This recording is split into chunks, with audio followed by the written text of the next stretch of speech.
Мен Жусуп Абдрахман уулу. 1901 Каракол уездинде төрөлдүм. 1916 жылдагы көтөрүлүштө бүтүндөй үй бүлөмдү жоготуп, иним экөөбүз жетим калдык. Бирок бул сыноо мага эркиндик үчүн күрөшүүнү үйрөттү. Билим алып, Кызыл армиянын катарында согушуп, кийин мамлекет курууга кириштим. Кыргыз автономиясын түзүүдө жана чек араларын аныктоодо чечүүчү ролду ойнодум. 1927 жылы өкмөт башына келип, өлкөнү өнүктүрүүгө аракеттендим. 1932 жылы ачарчылыктын алдын алып, элимди сактап калдым.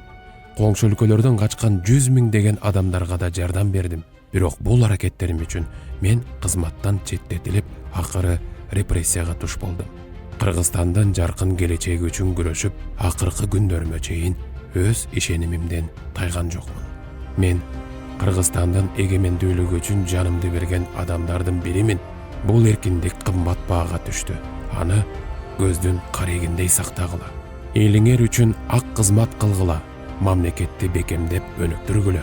Кыргызстандын чек аралары менин каным, жаным менен аныкталган. Аларга ээ болгула. Адилеттүү болгула. Улутуңарды, тилиңерди унутпагыла.